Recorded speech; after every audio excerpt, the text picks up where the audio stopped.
चलिए पहले हम सेशन को आगे बढ़ाने से पहले 2-3 इम्पॉर्टेंट टर्म्स के बारे में डिस्कस करेंगे। हमने ग्रुप में जो आर्टिकल या न्यूज़ क्लिप भेजा, स्टूडेंट ने उसमें से डाउट क्रिएट किया। वो हमारे लिए इसलिए इम्पॉर्टेंट है डाउट, क्योंकि हम आगे टॉपिक में जब प्रोसीड करेंगे एनसीईआरटी इकोनॉमिक्स में, तो जिस चैप्टर के बारे हम जाएंगे ये चीज़ें उसमें भी डिस्कस होंगी, तो बहुत ब्यूटीफुली आपको फिर वहाँ भी समझ आएगा। हम उसे पहले प्रैक्टिकल न्यूज़ क्लिप्स और आर्टिकल्स में वो चीज़ें कैसे यूज़ होती हैं उसके वाया देख लेते हैं। क्वेश्चन उन्होंने जो खबर सुनी होगी, तो वहाँ से उनका क्वेश्चन था कि कंज्यूमर इन्फ्लेशन क्या है and how does it differs from inflation. Consumer inflation क्या है और ये इन्फ्लेशन से अलग कैसे है, क्योंकि उस खबर में कंज्यूमर इन्फ्लेशन वर्ड यूज़ हुआ होगा। चलिए मैं समझाता हूँ आपको। तो मैंने सबसे पहले यहाँ पर जो कंटेंट लिखा है हम इस पे आएंगे। इस डाउट को हम रिटन फॉर्मेट में सॉल्यूशन प्रोवाइड करेंगे। बहुत सारी टर्म्स आपको क्लियर हो जाएंगी। Consumer inflation, consumer price index, simple normal inflation और उससे जुड़ा हुआ GDP deflator. We will study this. Wholesale price index की भी यहाँ पर बात करेंगे, प्रोड्यूसर्स प्राइस इंडेक्स की भी बात करेंगे। You will understand many thing. सबसे पहले बात करते हैं इन्फ्लेशन एंड कंज्यूमर इन्फ्लेशन दोनों की इकट्ठे। तो यहाँ पे लिखा है that both refers to rising prices. तो इन्फ्लेशन मतलब महंगाई, सीधी सीधी बात। और ये दोनों ही टर्म पहले तो किस चीज़ से जुड़ी हैं? कीमतों की बढ़ोतरी से जुड़ी हैं, राइजिंग प्राइजेस। ओके, देखो जो इन्फ्लेशन होता है वो एक समय के दौरान कीमतों में आए हुए जो बदलाव हैं उसको कहा जाता है। एक समय के दौरान, over a period of time. अगर हम टाइम को ही निकाल देंगे तो फिर तो इन्फ्लेशन का कोई मतलब ही नहीं बनेगा ना। इसलिए जब हम इकॉनमी पढ़ते हैं तो हम दो टर्म्स पढ़ते हैं, एक फ़्लो और एक स्टॉक। जब हम फ़्लो पढ़ते हैं तो वो फ़्लो होता है over a period of time, और जब हम स्टॉक डिस्कस करते हैं तो वो किसी भी एक पॉइंट ऑफ टाइम पे होता है।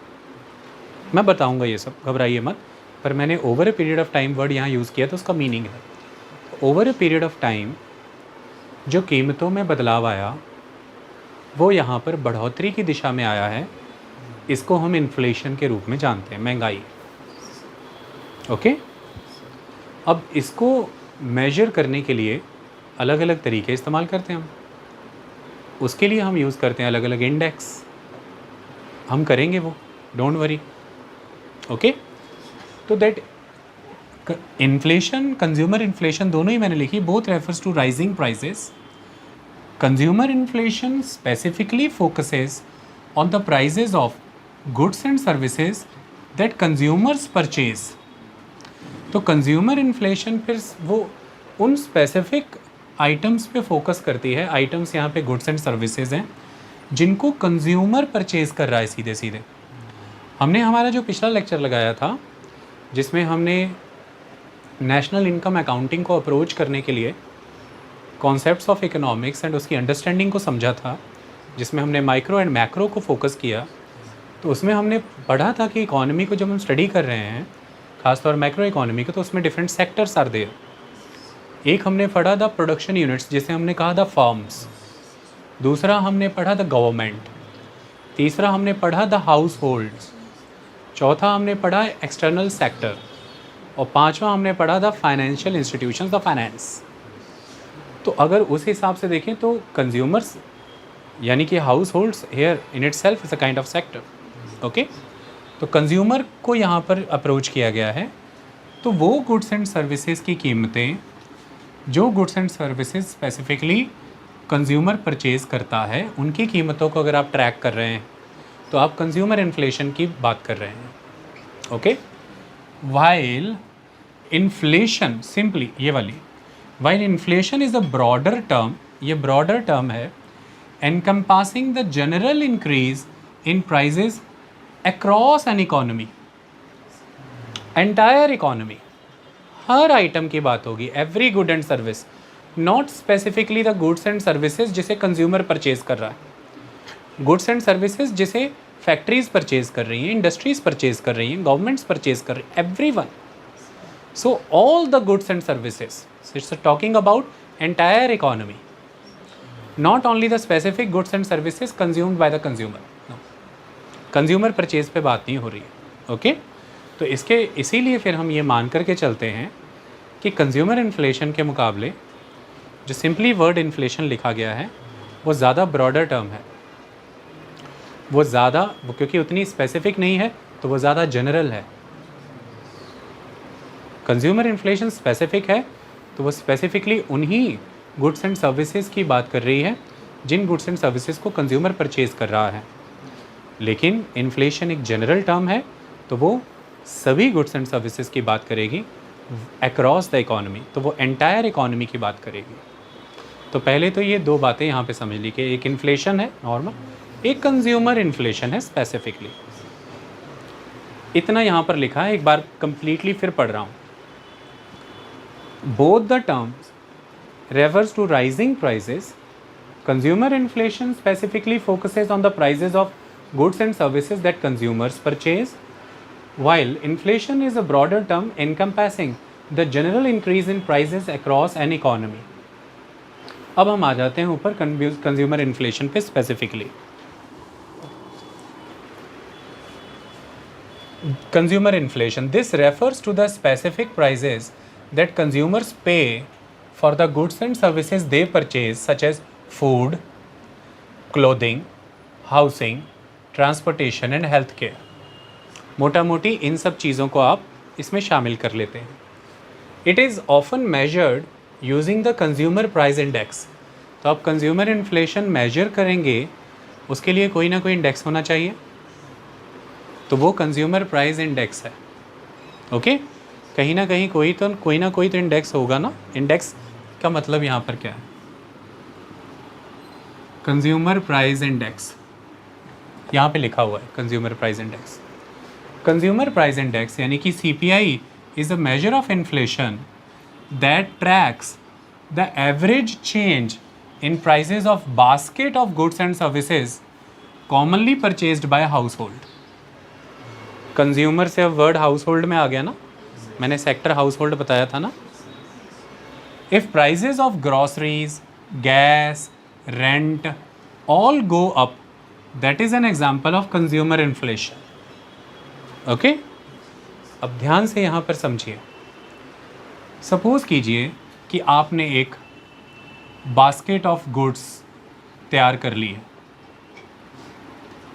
You have created a basket of goods जो आपको लगता है कि ओवरऑल हाउस होल्ड कंजम्पशंस को रिप्रेजेंट करती है ये बास्केट ऑफ गुड्स. इतनी बात क्लियर?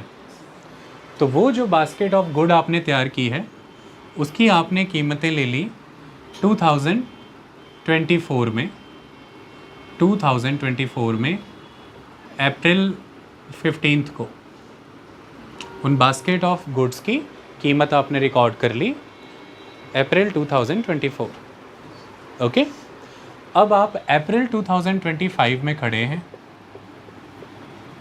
और वही बास्केट ऑफ गुड की कीमतें अब देख ली, क्योंकि आपको लगता है कि वो basket of goods and services जितनी उसमें गुड्स एंड सर्विसेज हैं उस बास्केट में वो ओवरऑल हाउस होल्ड पैटर्न की कंजम्पशंस को रिफ़्लेक्ट करती हैं. ऑन एन एवरेज वो रिफ़्लेक्ट करती हैं, क्योंकि हमने यही पढ़ा था पहले इंट्रोडक्शन और कॉन्सेप्ट्स ऑफ इकोनॉमी में कि थिंग्स आर रिप्रेजेंटेटिव. क्यों? क्योंकि वो एक जनरल ट्रेंड को रिफ़्लेक्ट करती हैं. चाहे वो महंगाई है, चाहे वो नौकरियां हैं, चाहे वो आउटपुट है ना, चाहे वो एम्प्लॉयमेंट है, चाहे आउटपुट है, चाहे इन्फ्लेशन है, things are moving together in economy. इसके लिए आउटपुट के क्षेत्र में, एम्प्लॉयमेंट के क्षेत्र में, इन क्षेत्रों में हम रिप्रेजेंटेटिव आइटम उठा लेते हैं जो पूरी दशा को बयान कर देते हैं. यही समझा था ना हमने. कितना काम आ रहा है वो. क्या महसूस हुआ कि जब आप चैप्टर्स में चीज़ें पढ़ते हैं आपको उसे अपने कौशल का, अपने स्किल का आधार बनाना है कि आप उससे जो विजडम गेन करें उससे आपको अखबारें पढ़नी हैं. अखबारों में, ख़बरों में गिवन चीज़ों को यूटिलाइज़ करना सीखना है. मतलब आपको वो सारे लेसन्स जो मैं आपको दे रहा हूँ लेक्चर्स के बाद सक्षम बनना है, आत्मनिर्भर बनना है, ताकि आप चीज़ों को डिकोड करना शुरू कर दें पहले तो खबर पहचानना ही शुरू कर दें। तो अब देखिए वही बात आ गई कि एक बास्केट ऑफ गुड्स आपने तैयार कर लिया और आप ये मान रहे हैं कि ओवरऑल हाउस होल्ड कंजम्पशन को रिप्रेजेंट करने वाली चीज़ें हमने ले ली यहाँ पे। ओके, तो उसकी एक कीमत आपने 2024 अप्रैल में उन आइटम्स की, गुड्स एंड सर्विसेज की कीमत आपने लिख ली। दूसरी तरफ फिर एक साल बाद, over a period of time, एक ईयर के बाद आपने 2025 15 अप्रैल को भी उसकी कीमतें ले ली आपने। टेक्निकली 14 अप्रैल ले लो, 14-15 अप्रैल को आपने कीमतें ले ली उसकी। तो दोनों टाइम पे, एक टाइम पे 2024-15 अप्रैल को आपके सामने खड़ा है एक कंज्यूमर प्राइस इंडेक्स, आपके सामने वहाँ पर उसकी खड़ी है कीमत, और दूसरी तरफ 2025-15 अप्रैल को भी आपके सामने उस समय का मौजूदा कंज्यूमर प्राइस इंडेक्स के वाया खड़ी है कीमत उस basket of goods and services की। कंज्यूमर प्राइस इंडेक्स का काम ये है, कंज्यूमर प्राइस इंडेक्स अपने आप में कोई इन्फ्लेशन नहीं है, कंज्यूमर प्राइस इंडेक्स तो सिर्फ कीमतें बता रहा है आपको। तो 2024 में बताई उसने, ठीक एक साल बाद भी आपने उसी को स्टडी किया। 15 अप्रैल 2024 से 15 अप्रैल 2025 के दौरान ये जो कीमतों में बदलाव आया है और ये बढ़ोतरी की दिशा में आया है, ये कंज्यूमर इन्फ्लेशन है। तो इन्फ्लेशन, कंज्यूमर इन्फ्लेशन क्या ट्रैक करती है? एक ईयर के अंदर कंज्यूमर प्राइस इंडेक्स में अपवर्ड डायरेक्शन में आए हुए चेंजेस किस चीज़ में? रेट्स में, रेट्स ऑफ द आइटम्स।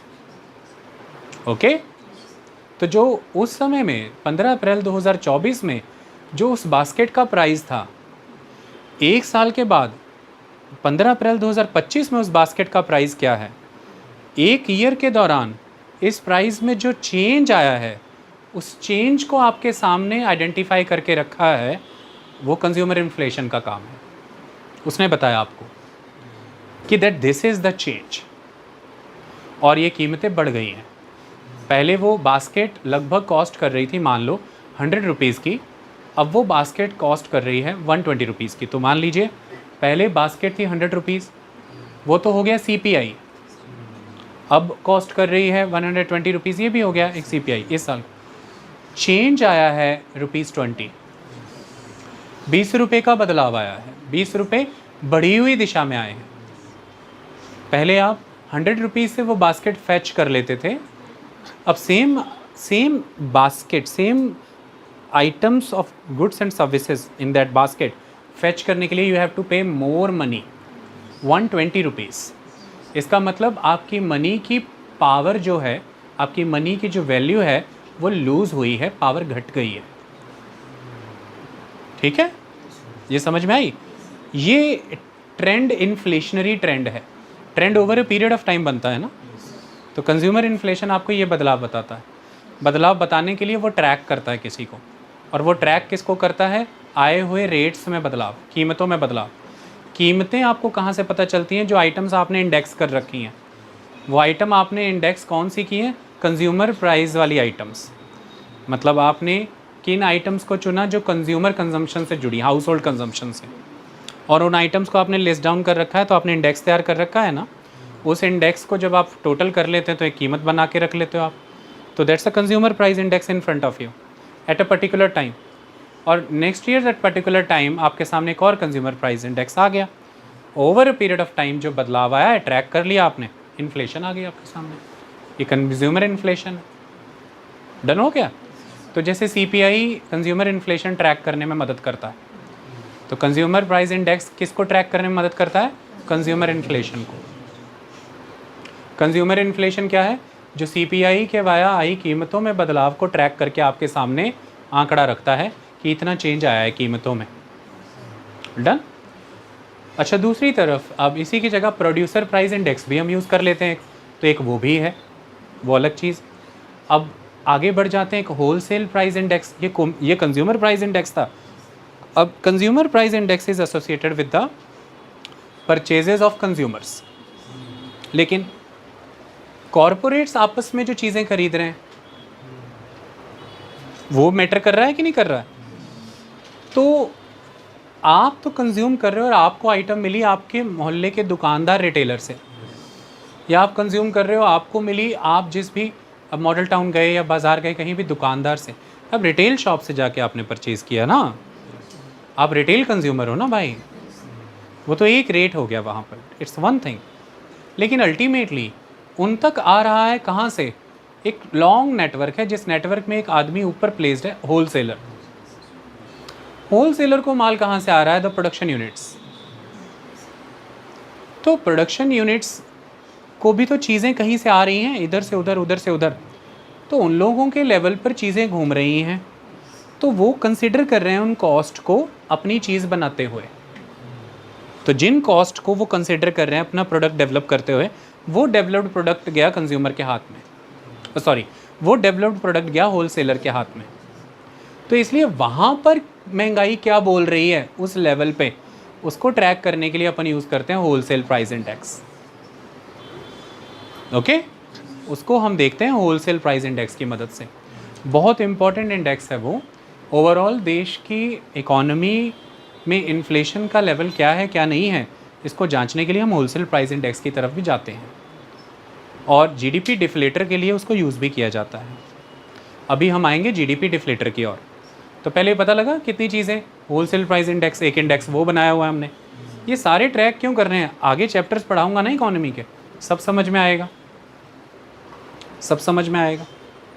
कई बार ऐसा होता है कि गवर्नमेंट अच्छी मैक्रो इकोनॉमिक चेंजेस लेकर के आई, गवर्नमेंट अच्छे मैक्रो इकोनॉमिक चेंजेस लेकर के आई, इसके वाया फार्मिंग को बूस्ट मिला, अच्छी प्रोडक्शन हुई, फ्यूल प्राइजेस में कटौती की, और फ्यूल प्राइजेस एनर्जी अच्छी सस्ती मिली, तो इंडस्ट्रीज़ को फार्मिंग प्रोडक्ट सस्ते मिल रहे हैं, इंडस्ट्रीज़ को फ्यूल सस्ता मिल रहा है, ये सब चीज़ें, एनर्जी सस्ती मिल रही है। तो इंडस्ट्रीज़ को जो कीमतों पे चीज़ें मिल रही हैं, इंडस्ट्री वो बना रही हैं, मेरी बात समझ में आई? कीमतें, और आगे होलसेल लेवल पे जो चीज़ें आ रही हैं, अगर उनमें कीमतें उस हिसाब से घटी हुई रिफ्लेक्ट नहीं हो रही, इसका मतलब फिर फ़ायदे प्रॉफिट्स में बदले जा रहे हैं। यहाँ पर कोई समस्या आ रही है। दूसरा, होलसेल लेवल पर अगर कोई चीज़ आई, होलसेल लेवल पर होलसेल प्राइस इंडेक्स में कटौती चल रही है, बट कंज्यूमर प्राइस इंडेक्स में स्टिल महंगाई है, इसका मतलब रास्ते में कहीं सप्लाई चेन में समस्या चल रहा है, रास्ते में कहीं इंटरमीडियरी मार्जिन्स बहुत ज़्यादा चल रहे हैं, बिचौलियों के मार्जिन ज़्यादा चल रहे हैं, मतलब प्रॉफिट मेकिंग ज़्यादा की जा रही है, कहीं ना कहीं कोई इशू आ रहा है। जब WPI कम चल रहा है तो साइमल्टेनियसली CPI में रिफ्लेक्ट क्यों नहीं हो रहा है? कंज्यूमर के लेवल पे बदलाव क्यों नहीं आ रहा है इतनी नीतियाँ लाने के बाद भी? ये देखना पड़ता है। इसलिए हमने अलग स्टेजेस के लिए अलग लेवल पर हमने इंडेक्सेस बनाए हुए हैं, और हम इसको पूरा हर समय देखती रहती है सरकार, ऐसे मैनेज किया जाता है सारी चीज़ों को। ओके, तो PPIs, producer price indexes, WPIs, wholesale price indexes, CPI, consumer price indexes, there are different indexes are there जो डिफरेंट लेवल पर इन्फ्लेशंस को कैलकुलेट करते रहते हैं, जो डिफरेंट लेवल पे प्राइजेस को ट्रैक करते हैं। सिंपल लैंग्वेज में आप ये कहिए, प्राइजेस को track over a period of time, कैसे फ्लो हो रहा है, कीमतें कैसे चल रही हैं। डन। अब आती है बात, ये सारी चीज़ें करके अल्टीमेटली समझना तो एक ओवरऑल इन्फ्लेशन को ही है, मेन इन्फ्लेशन को ही समझना। ये सब समझ के वहीं चले जाएंगे हम। तो जब हम उस इन्फ्लेशन की बात करते हैं तो वहाँ पर एक शब्द और एग्जिस्टेंस में आता है, उसको समझ लेते हैं। तो ये तो मैंने इतना पढ़ दिया, आपको ये समझ में आ गया।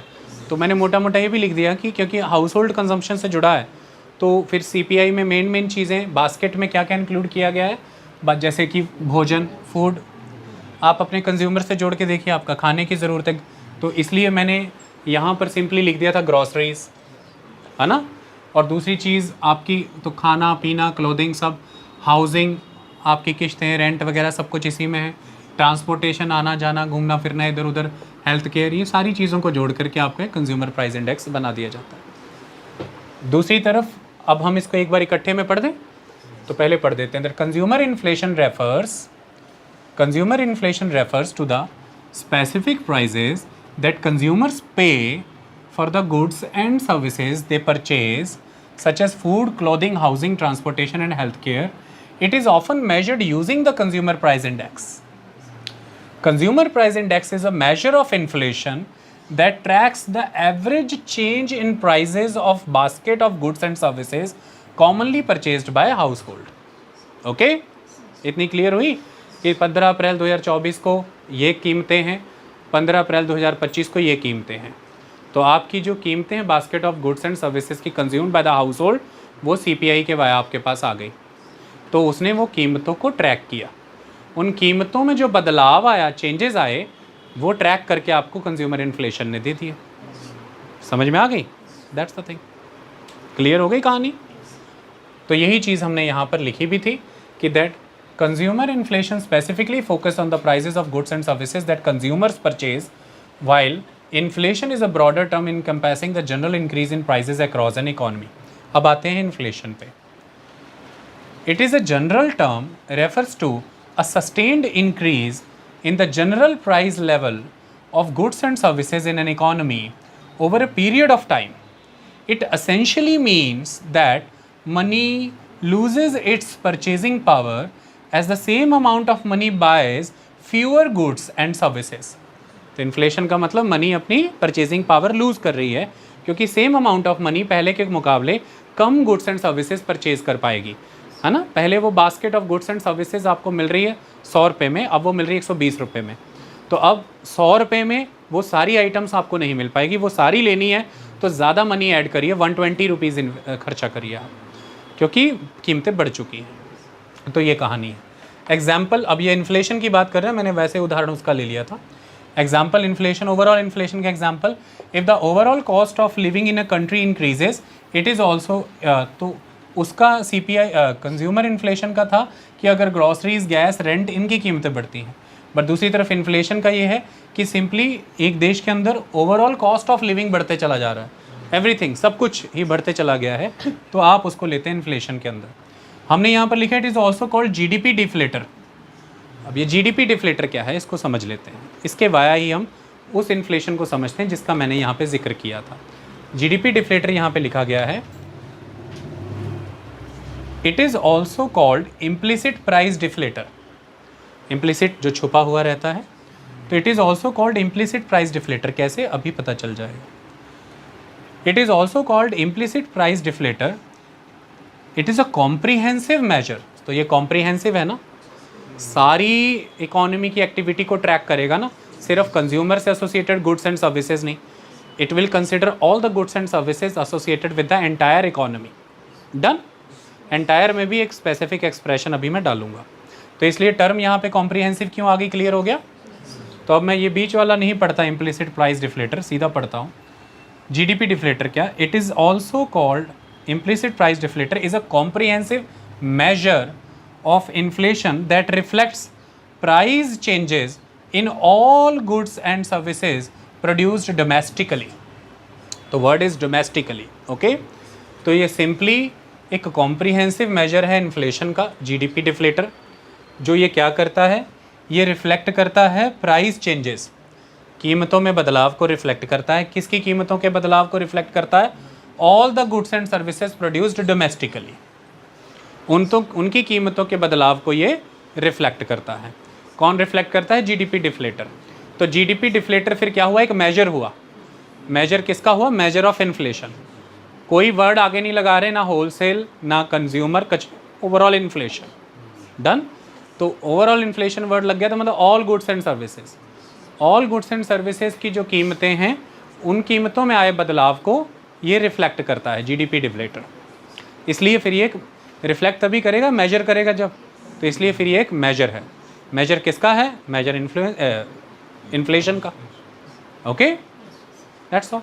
इसी तरह से अलग अलग मेजर होते हैं, कोई लंबाई नापता है, हाइट, कोई वजन जोखता है, अलग अलग मेजर्स होते हैं, तो ये वो वाला मेजर है। Unlike CPI, consumer price index, unlike CPI and WPI, the wholesale price index, the GDP deflator dynamically adjusts to shifts in consumption patterns and production trends, offering a broader and more accurate analysis of inflation। क्या मतलब इस बात का, wholesale price index में और consumer price index में एक fixed basket है आपके पास, यह है fixed basket of goods and services ना, तो फिर वो डायनामिक तो नहीं हुई, वो फिक्स्ड हुई। दिस, जब आप GDP डिफ्लेटर का इस्तेमाल करते हैं, it is considering all the goods and services. तो 15 अप्रैल 2024 को कुछ गुड्स एंड सर्विसेज मान लीजिए हैं ही नहीं, 3-4 महीने बाद अस्तित्व में आ गई कहीं एकदम से ही, उसको भी इंक्लूड कर लेगा ना फिर ये ऑटोमेटिकली। हाइपर लूप आ गया, इनॉग्रेशन हो गया, हाइपर लूप पे बैठ के दौड़ने लगे आप। अच्छा, बुलेट ट्रेन आ गया, एकदम से आ गया। लेकिन अब होलसेल प्राइस इंडेक्स की तो बास्केट में जो है बस वही है, कंज्यूमर प्राइस इंडेक्स की तो बास्केट में जो है वो वही है। अब बीच में बुलेट ट्रेन आ जाए या कुछ है जो, तो वो तो बास्केट में है ही नहीं है, बास्केट फिक्स्ड है। लेकिन जीडीपी डिफ्लेटर क्या है? ऐसा एक आईना है, आईने के सामने जो आ गया उसमें दिख जाएगा। तो डायनामिक हुआ ना, एडजस्ट करता है, हर चीज़ को डाल लेगा अपने अंदर, परिवर्तनीय है ना, डायनामिक है ना, अगल बगल के बदलावों में, अगल बगल में आ रहे बदलावों के अनुरूप ढलता है ना, सराउंडिंग में आ रहे चेंजेस के मुताबिक ढल रहा है ना, डायनामिक, मूव कर रही है ना चीज़, इट्स मूविंग, इट्स डायनामिक, रुका हुआ नहीं है वो। जैसे स्क्रीन पे डायनामिक स्क्रीन सेवर लगा लेते हैं, गेंद कैसे घूम रही इधर उधर कुछ कर रही है, वैसा ही ये डायनामिक है, एडजस्ट करता जाता है। इसी से तो पता लगता है ना कि कंजम्पशन पैटर्न्स किधर को जा रहे हैं। आप लोग क्या कंज्यूम कर रहे हैं? आप लोग डेटा पे डेटा कंज्यूम करते चले जा रहे हैं। अब हो सकता है कि जो कंज्यूमर बास्केट बनाई थी, सपोज कीजिए उस कंज्यूमर बास्केट में आपने डेटा को जगह नहीं दी होगी, तो वो तो उसे कैप्चर ही नहीं करेगा। तो कोई तो चीज़ हो जो उसे भी कैप्चर करे। मेरी बात समझ में आई? जीडीपी डिफ्लेटर क्योंकि ऑल गुड्स एंड सर्विसेज को कैप्चर कर रहा है, तो अगर आप डेटा की तरफ ज़्यादा जा रहे हैं, डेटा कंजम्पशन ज़्यादा कर रहे हैं, तो वो इसमें आ जाएगा, इसमें रिफ्लेक्ट हो जाएगा।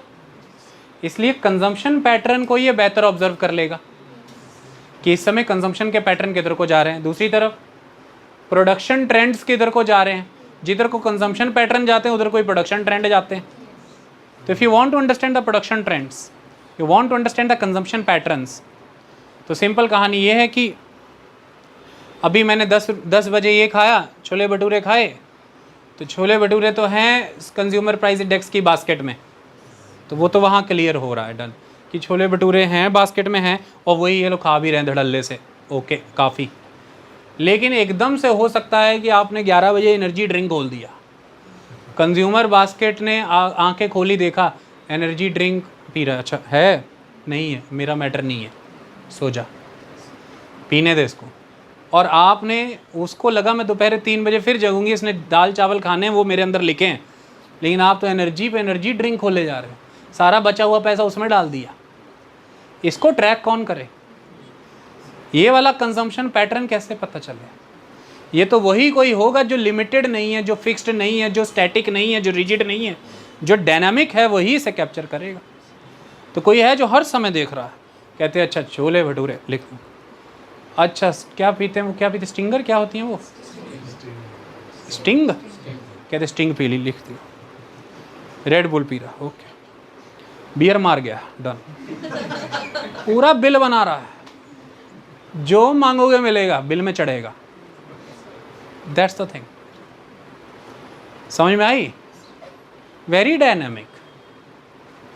इसलिए कंजम्पशन, तो आपकी जेब से मिली पर्ची किसी को, आपके घर वालों को आपकी जेब से मिली पर्ची, पिछले 4 दिन की आपकी खान पीन की पर्ची देख के वो समझ गए, कहते हैं अच्छा भाई ये चल रहे हैं, ये गुलछर्रे उड़ रहे हैं आजकल, फल खाने को, पपीता खाने को, अमरूद खाने को पैसा दिया था, स्टिंग, रेड बुल और बियर, क्या बात है। तो वो एकदम से टेंशन में है कि मैंने तो जेब में सीपीआई की पर्ची डाली थी, ये कौन सी पर्ची निकल आई? तो एकदम से किसी ने बताया ये जीडीपी डिफ्लेटर वाला माल निकल आया बाहर, और वो तो भाई डायनामिक है, जो करेंगे उसमें दिख जाता है, रिफ्लेक्टिव ऑफ एवरी एक्टिविटी। तो इसलिए इनको दिख गया, पता चल गया, इसने हमारा एक्चुअल कंजम्पशन पैटर्न बता दिया, और इसने एक्चुअल बता दिया कि हम किन वेंडरों के पास जाके बैठ रहे हैं, मतलब एक्चुअल प्रोडक्शन ट्रेंड भी बता दिया, और इसने बता दिया कि क्यों लुटिया डूबी पड़ी है फलों वालों की, और क्यों माल, क्योंकि वेंडर सजे पड़े हैं, कैसे ठेके सजे रहते हैं, पता करो जा करके, दैट्स द थिंग। तो वो डायनेमिक वर्ड जो यहाँ पर यूज़ हो रहा है, अभी के लिए समझा रहा हूँ कि आप सिंपल बस इसको इतना समझ लो कि वो बास्केट्स आइटम्स उसमें फिक्स है ना भाई, तभी तो बास्केट वर्ड क्यों बोला, उसकी सीमाएं हैं ना। कोई टोकरी का एक साइज होता है ना मेरे भाई, बेयरिंग कैपेसिटी है ना। झोला जो लेके जा रहे हो दुकान, ऐसा तो नहीं कि आदमी भी डाल लाओगे, कुछ भी भर लाओगे, ऐसा तो नहीं है। लेकिन सपोज करो आपको एक ऐसा डायनामिक सा लिफाफा दे दिया जाए कि जो डालते जाओगे इसका साइज वैसा बनता जाएगा, ये वैसा हो, तब आप कहेंगे मुझे वो वाला लिफाफा दो यार, वो डायनामिक है बड़ा। अगर मुझे अचानक से एक बड़ा सा कटहल मिला तो मैं डाल दूंगा, वो वैसा शेप ले लेगा। लेकिन आपको दे के भेजा है पहिया का लिफाफा और सामने पसंद आ गया कटहल, तो कैसे डालेंगे? नहीं। तो बास्केट शब्द वहाँ पर ये प्रतिबिंबित करता है कि उसकी सीमाएं हैं, उसमें आइटम्स डाली गई हैं और उन्हीं आइटम को वो ट्रैक करेगा। उस goods and services associated with those goods and services those who are listed in the form of index items, उनकी इंडेक्सिंग की गई है ना। इंडेक्स किताब का होता है, जैसा अंदर क्या माल है उसके बारे में बताने के लिए क्या पढ़ते हो, किताब के अंदर जो माल है वो किसके वाया पता करते हो, इंडेक्स के वाया। तो इंडेक्स होता है ना स्टार्टिंग में, तो बास्केट के अंदर क्या माल है किससे पता चलेगा, इंडेक्स बाहर आइटम गिवन है, तो उसी के आगे उसी की कीमतें लगा दी जाती हैं। तो टोटल करके बाद में लिखा था कि ये क्या निकला, कंज्यूमर प्राइस इंडेक्स, पढ़ लो, इतने का कुल इस बास्केट में माल है। लेकिन दूसरी तरफ एक डायनामिक सिस्टम चल रहा है, वो डायनामिक सिस्टम में जो आएगा डलते चला जाएगा, वो वैसा ही होता चला जाएगा। ओके, जैसे एनवायरनमेंट डायनामिक होता है, बस उसकी अपनी एक कैरिंग कैपेसिटी है, मतलब उसकी भी एक लेवल है, कैरिंग कैपेसिटी है, उसके अंदर डालोगे उतने लेवल तक वो उसको मैनेज कर देता है। तो इसलिए यहाँ पे वर्ड डायनेमिकली एडजस्टेड लिखा है, क्योंकि बास्केट नहीं है इसमें। डन हो गई कहानी, अब तो आप कंफ्यूज नहीं हैं। तो इसलिए वो कह रहा है, शुरू फिर कर रहा हूँ कि it is a comprehensive measure of inflation. तो कॉम्प्रिहेंसिव हो गया ना, सीमित नहीं है बास्केट में, पूरी economy, entire economic activity. It is a comprehensive measure of inflation that reflects price changes in all goods and services produced domestically.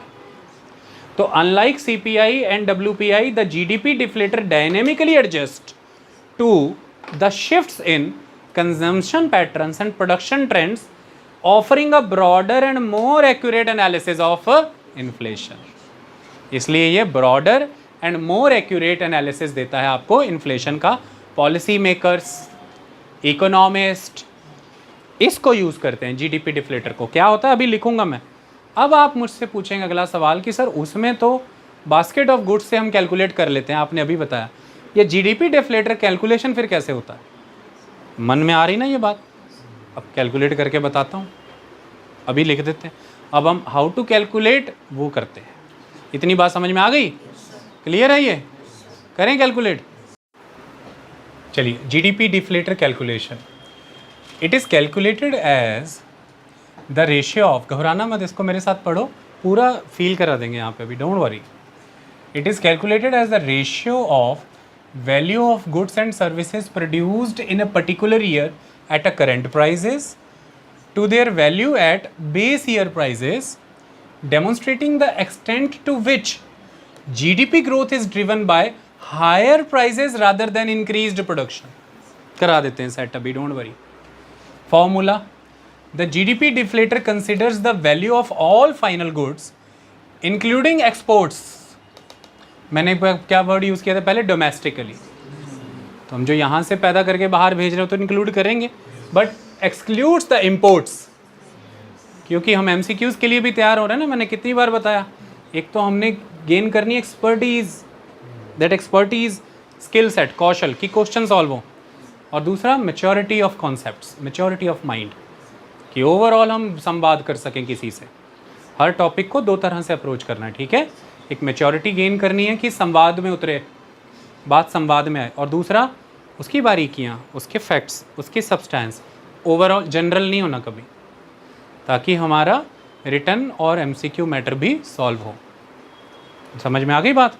तो वही चीज़ यहाँ पर साफ साफ लिखी है कि the GDP deflator considers the value of all final goods including exports but excludes imports. Agencies कौन सी एजेंसी से मेनली यूज़ करती है? Bureau of economic analysis, BEA। Consumer price index को, होलसेल प्राइस इंडेक्स को अलग अलग एजेंसीज यूटिलाइज करती हैं, इसको BEA यूज़ करती है। BEA use it widely to track economic performance of the country and gauge inflationary effects on the economy. Inflationary effect कितना इकोनॉमी पे ये जानना, और हमारे देश की ओवरऑल इकोनॉमिक परफॉर्मेंस असल में कितनी है ये जानना, अभी पता लग जाएगा। GDP price deflator. तो सबसे पहले डिफ्लेटर वर्ड क्या है? तो एक तो GDP है, हमें कैलकुलेट करनी ही है कि हम हमारे देश में goods and services domestically over a period of over 1 year लगा लीजिए आप, 1 साल के अंदर डोमेस्टिकली हमने कितनी goods and services, final goods and services जो हैं वो प्रोड्यूस किए, उनकी कीमतों को जोड़ना है आपने। तो बात इससे हमें पता लगता है कि हमारे देश में इकोनॉमिक एक्टिविटीज़ किस लेवल पे, किस स्केल पे काम कर रही हैं, हम कितना प्रोडक्शन कर रहे हैं। वो काफ़ी चीज़ों को बता देता है कि फिर इतना प्रोडक्शन हो रहा है तो इतनी एम्प्लॉयमेंट जनरेट हो रही है, इतनी इनकम और वेल्थ क्रिएट हो रही है, और इतनी कंजम्पशन हो रही होगी। That's the thing. लेकिन ये बात अकेले ऐसे करना गड़बड़ है, इसके आगे एक फ़िल्टर लगाना पड़ेगा। तो वो फ़िल्टर है डिफ्लेटर। डिफ्लेटर लगाना पड़ेगा हमें, मतलब गुब्बारे में हवा भर रहे हो, इन्फ्लेट कर रहे हो, इन्फ्लेटर तो लगा हुआ है, लेकिन एक डिफ्लेटर भी लगाना पड़ेगा जिसको हम कहते हैं द एडजस्टर। एडजस्टर, डिफ्लेटर का मतलब यहाँ प्राइस एडजस्ट कराएगा वो, price adjuster. Okay, we will do that. कैसे होगा वो डिफ्लेटर क्या है अभी पता चल जाएगा। इसलिए हम इसको कह रहे हैं GDP डिफ्लेटर। हम इसको क्या कह रहे हैं? GDP deflator. इसलिए कह रहे हैं कैसे? तो GDP प्राइस डिफ्लेटर आपने इधर लिख लिया, इज इक्वल टू क्या उस तरफ, nominal GDP divided by real GDP into 100। Nominal GDP simple मतलब कि आप इस समय में जो भी गुड्स एंड सर्विसेज प्रोड्यूस कर रहे हैं उनकी मौजूदा कीमत क्या है। तो मौजूदा कीमत क्या है? मतलब इन्फ्लेशन एडजस्ट नहीं की गई अभी, मौजूदा कीमत आपने ले ली। दूसरी तरफ रियल GDP जब आप कैलकुलेट कर रहे हैं, देखो यहाँ पर क्या लिखा है, nominal calculated of at current prices without adjusting for inflation. लेकिन रियल GDP आप जब कैलकुलेट कर रहे हैं तो अब इन्फ्लेशन को एडजस्ट करना पड़ेगा। तो अब इसको कैसे यूज़ करना है इसको समझाते हैं। सपोज़ कीजिए कि 2021 में, थोड़ा ज़्यादा टाइम रख लेते हैं ना, 1 साल के अंदर तो इतना बदलाव नहीं आता देश में। 2021 में आप एक देश के अंदर 10 फॉर्च्यूनर गाड़ियाँ बना रहे हैं, ठीक है, और 2020 में फॉर्च्यूनर गाड़ी की कीमत आपने रखी है समवट अराउंड 20 लाख।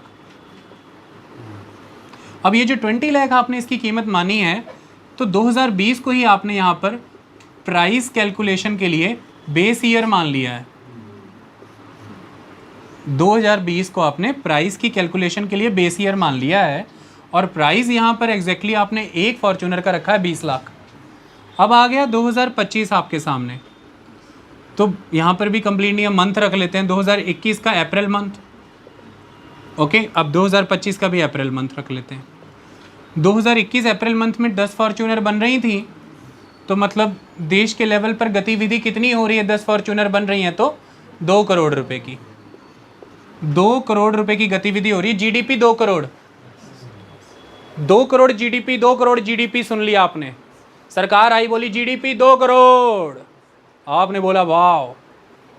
आगे बढ़ते हैं, अप्रैल 2025 सरकार ने बोला GDP 4 करोड़, आप एकदम से खुश हो गए कि वाह, मतलब दुगने हो गए हम 2020 से 2021 से 2025 में। GDP 4 करोड़, 4 करोड़ ऐसे बोल दिया। क्या ये रियल एनालिसिस है? क्योंकि GDP 4 करोड़ से मतलब क्या, मतलब ये है कि उस 4 करोड़ में अल्टीमेटली आपका दिमाग देखो किधर चला, आपका दिमाग चला कि इसका मतलब अब 20 फॉर्च्यूनर बनी होगी, 20 फॉर्च्यूनर बनी होगी, मतलब और ज़्यादा लोगों को रोज़गार मिला होगा, मतलब और ज़्यादा स्टील मूव हुई है देश में, स्टील लगेगी ना भाई, गाड़ी बना रहे हैं, और ज़्यादा टायर रबर, और ज़्यादा ग्लास, फोम, रेक्सीन, लेदर, और ज़्यादा इंजीनियर, और ज़्यादा स्किल, और ज़्यादा फैक्ट्रियाँ। ऐसा ही ना सोचा आपने? तभी आपको खुशी होगी अगर ऐसा होगा, अदरवाइज़ तो उतनी खुशी नहीं होनी चाहिए। तो आपने अपने आप से एक अज्यूम कर लिया कि GDP 4 करोड़ मतलब 20 फॉर्च्यूनर।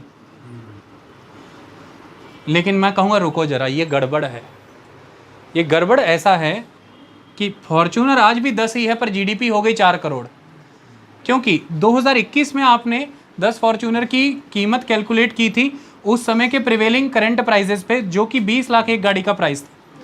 अब 2025 में आप फॉर्च्यूनर 10 ही बना रहे हैं, आपने कीमत कैलकुलेट की है एक फॉर्च्यूनर 40 लाख की आज, तो 40 लाख, तो आपने करंट प्राइजेस पे ही फॉर्च्यूनर की कीमत कैलकुलेट कर ली है। तो फिर आपकी जीडीपी 4 करोड़ आ रही है, तो 2 करोड़ से 4 करोड़ आपने ऐसा देख लिया, बट अल्टीमेटली ये जीडीपी ग्रोथ जो सारा आया ये तो इन्फ्लेशन के कारण आया। ये जीडीपी ग्रोथ जो आया ये तो इन्फ्लेशन के कारण आया। ये जो दुगनी हुई आपकी जीडीपी 2 करोड़ से 4 करोड़, ये तो महंगाई के कारण हुई। उसके बेस में गुड्स एंड सर्विसेज तो दुगनी प्रोड्यूस नहीं हो रही, दुगने लोगों को रोजगार नहीं मिल रहा, दुगनी एक्टिविटीज़ नहीं हो रही, ना एग्रीकल्चर में, ना सेकेंडरी सेक्टर में, ना टर्शरी सेक्टर में, क्योंकि गुड्स एंड सर्विसेज तो उतनी प्रोड्यूस हो रही हैं।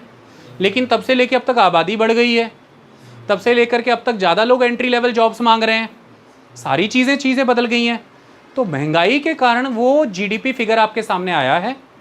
तो अब इस जीडीपी प्राइस कैलकुलेशन पे कोई डिफ्लेटर बैठाओगे कि नहीं, कोई नक्का लगाओगे कि नहीं, कोई सुधार कर्मी लगाओगे ना? तो अब लगा देते हैं, वो लगाना है। तो ये जो जीडीपी आपने कैलकुलेट की 2021 में कैलकुलेट की तब के करंट प्राइजेस पे, 2025 में कैलकुलेट की अब के करंट प्राइजेस पे, नॉमिनल जीडीपी निकाला आपने। ये आपके सामने निकल कर क्या है, नॉमिनल जीडीपी। इन्फ्लेशन एडजस्टेड नहीं है इसमें, इन्फ्लेशन एडजस्ट नहीं हुई इसमें। अब आपको इन्फ्लेशन एडजस्ट करानी है। अब कैसे इन्फ्लेशन एडजस्ट कराएंगे? रियल जीडीपी फाइंड आउट करिए, नॉमिनल जीडीपी के मुकाबले रियल जीडीपी फाइंड आउट करिए। तो जब आपने रियल जीडीपी फाइंड आउट की तो रियल जीडीपी फाइंड आउट ऐसे हुई, आपने सिंपली पूछा कितनी फॉर्च्यूनर बनी, सामने वाले ने जवाब दिया सर 10 फॉर्च्यूनर बनी। आपने उसको बेस ईयर के प्राइस के साथ मल्टीप्लाई कर दिया। बेस ईयर का प्राइस था 2021 का 20 लाख, आपने उसको इंटू 20 लाख जब किया तो अल्टीमेटली कीमत क्या निकल करके आई, 2 करोड़। तो आप क्या कह रहे हैं, 4 करोड़ फर्जी, 2 करोड़ था 2 ही करोड़ हैं, 2 करोड़ था 2 ही करोड़ हैं। रियल जीडीपी बता रही है कि हम 2 ही करोड़ हैं। किसी ने बोला ऐसे कैसे, वो 4 करोड़ कह रहे हैं वो गलत है, वो कह रहे नहीं वो भी गलत नहीं है, वो करंट प्राइजेस पे जीडीपी बता रहे हैं। नॉमिनल जीडीपी फिगर बताया है मैंने इन्फ्लेशन एडजस्ट करा कर बताया है रियल जीडीपी, क्योंकि रियल जीडीपी के लिए हम करंट प्राइजेस नहीं बेस ईयर प्राइस को कैलकुलेट करेंगे। इतनी बात समझ में आई? Then we will evaluate the real GDP. आई बात समझ में? ये दिखा। अब आते हैं वहाँ पर, वो जो हमने पढ़ा था उसको पढ़ने के लिए अब एक बार यहाँ पे देखो। जीडीपी प्राइस डिफ्लेटर कैलकुलेट करना है तो कैसे, ऊपर नॉमिनल जीडीपी, यानी कि जो भी गुड्स एंड सर्विसेज प्रोड्यूस हुई हैं उस ईयर के अंदर उनकी करंट प्राइजेस के मुताबिक उसका टोटल करना है, डिवाइडेड बाय रियल जीडीपी, मतलब जो भी गुड्स एंड सर्विसेज उस ईयर में प्रोड्यूस हुई हैं उस गुड्स एंड सर्विसेज को बेस ईयर के प्राइस के साथ जोड़ करके टोटल करना है, इनटू 100। तो ultimately GDP price deflator ratio हुआ। रेशियो किसका? जो भी गुड्स एंड सर्विसेज हैं उनके करंट प्राइजेस की वैल्यू का, जो भी गुड्स एंड सर्विसेज हैं उनका बेस ईयर की प्राइस के वैल्यू से रेशियो निकाला आपने। अब मैं इसको पढ़ूं दोबारा। तो GDP price deflator it is calculated as the ratio of value of goods and services produced in a particular year at current prices to their value at base year prices. तो ये फिर क्या डेमोन्स्ट्रेट करके गया, demonstrating the extent to which GDP growth is driven by the higher prices rather than increased production. Production increase नहीं हुई, GDP drive हुई है हायर प्राइसेस के कारण। यही हमें निकालना था, यही हमने फाइंड आउट करना था। इससे हमें क्या पता लगता है, हमारी लॉन्ग टर्म इकोनॉमिक पॉलिसी इससे डिसाइड होती है कि हम प्रोडक्शन इन्हांस करने में सफल नहीं हो रहे हैं, हम तो हायर जीडीपी फिगर अचीव करते जा रहे हैं due to the inflation. So we are not going to add any production capacity in the coming year, क्योंकि प्रोडक्शन नहीं हम बढ़ा पा रहे हैं, हम नया रोजगार नहीं जोड़ पाएंगे। तो लॉन्ग टर्म इकोनॉमिक पॉलिसी को समझने के लिए, उसके करेक्टिव मेजर्स लेने के लिए हमें जीडीपी प्राइस डिफ्लेटर कॉन्सेप्ट के वाया जाना पड़ता है। आई बात समझ में?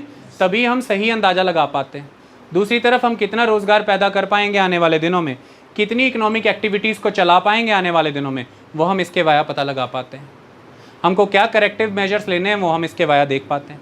सरकारें इसको उपयोग में लाती हैं, जो देश की बड़ी एजेंसीज़ हैं वो इसको उपयोग में लेकर के आती हैं, जिनका मेन जिम्मा है मैक्रो इकोनॉमिक सेटिंग्स को करेक्ट करना, तो वो इसको यूटिलाइज करते हैं। आई बात समझ में? अदरवाइज़ आप इसके ट्रैप में आ जाओगे और आप देखेंगे सिर्फ कि कितनी कीमत की इस समय जीडीपी है, और वो कीमत में आपको नज़र आ रहा है कि प्रोडक्शन इंक्रीज़ नहीं हुई है, कीमतें ही इंक्रीज़ हुई हैं, वही हमारी जीडीपी को ड्राइव कर रही है। आई बात समझ में? जो आपके लिए सही आंकड़ा फिर नहीं होगा। Is that clear? बस उसी के लिए यहाँ पर, तो अब हमने यहाँ पर इसको कर दिया GDP price deflator is equal to nominal GDP. तो उस समय की नॉमिनल जीडीपी यहाँ पर कैलकुलेट करके लिख दो, नीचे रियल जीडीपी कैलकुलेट करके लिख दो इनटू 100। तो जो भी रेशियो आएगा, जो भी परसेंटेज निकल करके आएगा वो आपको लिख देना। That's all. आपको पता चल जाएगा कि आप कहाँ पे क्या परफॉर्म कर रहे हैं। अगर तो ये वाला फिगर बढ़ रहा है फिर तो बात अच्छी चल रही है, मामला सेट चल रहा है।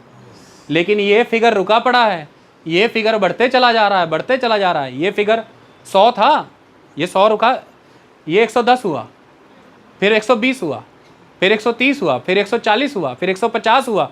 150/100 इंटू 100। तो आप वो जो आउटकम्स आ रहे हैं वो आपको बता रहा है कि प्रॉब्लम चल रही है। लेकिन ये फिगर भी साथ के साथ बढ़ रहा है, उस फिगर के साथ ये भी बढ़ रहा है, फिर हम ये फाइंड आउट कर पा रहे हैं कि नहीं सही चल रहा है, मतलब प्रोडक्शन भी बढ़ रहा है, ऐसी बात नहीं। तो इस तरह से हम करंट प्राइजेस पे जो हमारी जीडीपी निकली है उसको बेस ईयर प्राइजेस की जीडीपी से डिवाइड करके इनटू 100 कर देते हैं, हम GDP price deflator find out कर लेते हैं। जीडीपी प्राइस डिफ्लेटर का उद्देश्य ये है कि हमें बताना कि सही मायने में हमारे हाथों में जो इस समय में जीडीपी है वो प्रोडक्शन एक्टिविटीज़ के कारण है या बढ़ी हुई कीमतों के कारण है, वो महंगाई का नतीजा है या सही मायने में देश में आर्थिक गतिविधियाँ हुई हैं। और अगर वो महंगाई का नतीजा है तो फिर हमें उसे आर्थिक गतिविधियों में बदलना है और फिर हमें आगे की योजना बनानी है, और इसलिए हम उसमें इन्फ्लेशन का एलिमेंट एडजस्ट कर देते हैं। इसलिए इसे वर्ड डिफ्लेटर दिया गया है, क्योंकि जो भी फिगर कोई भी निकल करके आएगी, जो फिगर इसने देनी थी बहुत बढ़ा करके चढ़ा के उसको डिफ्लेट करने का काम कर दिया इसने, ये उसको सेट कर देगा। आई बात समझ में? That is the aspect. तो ये कॉम्प्रिहेंसिव मेजर है of all goods and services जो डोमेस्टिकली प्रोड्यूस हो रही हैं। तो इसलिए इसमें डोमेस्टिक तो सारा होगा ही होगा, फाइनल गुड, एक्सपोर्ट वाली भी इंक्लूड करेंगे, पर इंपोर्ट वाली आप इसमें इंक्लूड नहीं करेंगे। अब मैं एक बार सारा पढ़ना चाहता हूँ ताकि आप समझें कि जब आप पढ़ें तो आपके बैक ऑफ द माइंड ये चलेगा जो हमने अभी डिस्कस किया। मैं पढ़ता हूँ, सुनिए। सिग्निफिकेंस क्या है इसके, मैंने यहाँ पे लिखा ना सिग्निफिकेंस, तो सिग्निफिकेंस क्या है? GDP deflator is a comprehensive measure of inflation that reflects price changes across all goods and services produced within an economy. Unlike CPI, the GDP deflator adjusts dynamically to capture shifts in consumption and investments, enabling accurate comparison of real economic activity and long-term growth trends. Below is a detailed explanation. सबसे पहला significance, reflection of price changes. The GDP deflator captures changes in the prices of all goods and services produced within a country. It adjusts to reflect changes in consumption and investment pattern, ensuring it captures real-time economic shift. Second, comparison of real economic activity. By excluding the effect of price increases, the deflator allows economists to compare GDP across years. This ensures that year-over-year comparisons focus on actual changes in production rather than inflationary distortions. Comprehensive measure of inflation. Unlike the consumer price index, which is limited to a fixed basket of goods, the GDP deflator accounts for all goods and services produced domestically. This makes it a broader and more accurate measure of inflation within the economy. Agla, accurate assessment of real growth. The GDP deflator is essential for evaluating the true growth of an economy. Nominal GDP comparisons without the deflator can be misleading as they may overstate growth by including inflationary effects. Long-term economic tracking. ये point क्या है? By separating inflation from real economic growth, the GDP deflator facilitates the identification of long-term economic trends. This aids policymakers and analysts in better understanding the trajectory of the economy. कुछ questions हैं. What is GDP price deflator? Simple line में अब the GDP deflator measures inflation by adjusting nominal GDP to reflect real economic growth, excluding price level changes. Second, how is the GDP deflator calculated? बता दिया. Third, why is the GDP deflator important? The deflator provides a comprehensive measure of inflation, helping to distinguish real economic growth from inflationary effect. How does the GDP deflator differ from CPI and WPI? The GDP deflator covers all domestically produced goods and adjusts dynamically, unlike CPI and WPI, which focus on fixed basket of consumer and wholesale goods. Who use the GDP deflator? Economists and policymakers use it to assess real economic activity, inflation trends and long-term economic health. Okay तो ये जब भी आपने बात normal inflation की हम GDP price deflator के via उसको अचीव करते हैं उस इन्फ्लेशन को. अदरवाइज़ आप जब स्पेसिफिक आर्टिकल्स पढ़ते हैं उसमें कंज्यूमर प्राइस इंडेक्स को यूज़ करके कंज्यूमर इन्फ्लेशन की बात हुई होगी, होलसेल प्राइस इंडेक्स को यूज़ करके होलसेल इन्फ्लेशन की बात की गई होगी. ये सारे इंडेक्सेस यूटिलाइज़ करते हैं हम फाइनली कहाँ पहुँचने के लिए, हमारी ओवरऑल इन्फ्लेशन के लिए. तो वो सारे इंडेक्सेस मैटर करते हैं. इतनी बात समझ में आई? तो that is all about this aspect. Clear? Doubt clear? आगे पढ़ेंगे, चैप्टर के वाया चलेंगे तो और अच्छे से चीज़ें समझ में आ जाएंगी. ठीक है, थैंक यू. कोई डाउट इसमें?